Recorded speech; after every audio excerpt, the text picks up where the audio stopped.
Let's take two examples that will be useful to ground the concepts we reviewed so far. We're going to talk about the generative art system Aaron, created by the English artist Harold Cohen, and then the computational creativity system, the Continuator, by the French researcher and musician François Pachet. So what is that? Of course, it's a painting. It's called Two Friends with Potted Plant, and it was made in 1991. It's oil on canvas, and what's interesting about this painting is that it's not made by a human. It's made by a software and robot painter called Aaron. Aaron was developed by the British artist Harold Cohen. Aaron makes painting autonomously, and these have been fairly successful and exhibited in prestigious galleries such as the Tate Modern in London. Harold Cohen started working on Aaron in 1973. He wanted to address the question, what are the minimum conditions under which a set of marks function as an image? Aaron has been in continual development since then. The initial version of Aaron created abstract drawings that grew more complex throughout the 70s. More representational imagery was added in the 80s, first rocks, then plants, and eventually people. In the 90s, more interior scenes were added along with color. Aaron eventually returned to more abstract imagery, this time in color, in the early 2000s.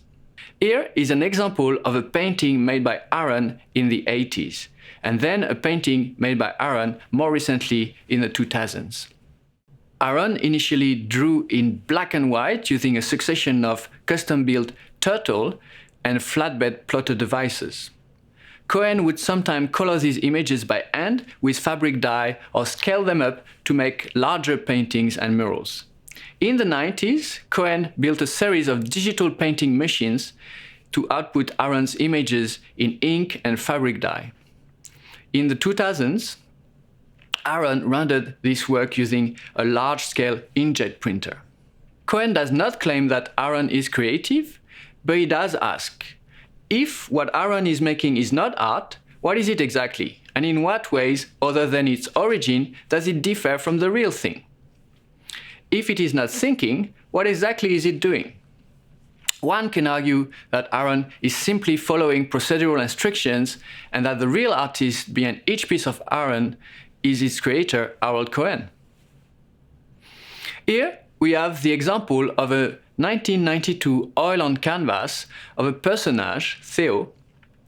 This other painting by Aaron is from 1988. It is reminiscent of some of Gauguin's work. It's called Meeting on Gauguin's Beach. We have added a couple of links to website about Aaron in the resource section. The second example that I want to introduce in this lesson is the Continuator. This is a musical software agent that plays with a human musician, usually a single human musician, and learns to play in the same style as the human musician. The Continuator continues playing each time the human stops, hence its name. When the musician takes over and starts playing again, the Continuator stops.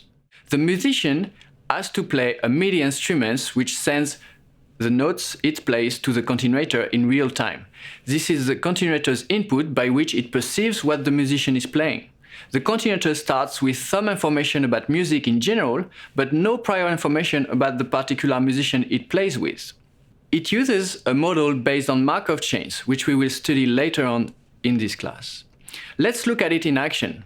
This is a video of jazz pianist Albert van Veenendaal playing a piano with the Continuator. We call this MIDI piano a disclavier.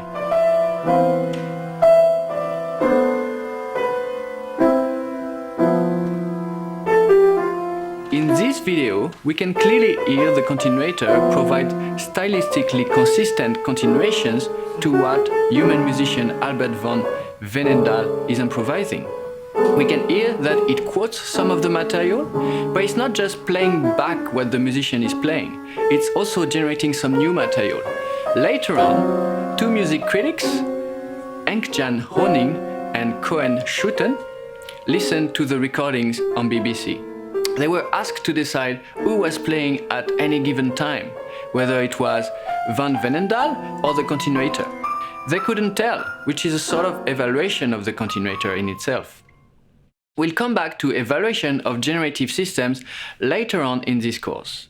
These were our two first examples of computational systems that achieve creative tasks, namely painting and jazz improvisation. We will refer back to these two examples as we cover more concepts about computational creativity and generative art in the remainder of this session.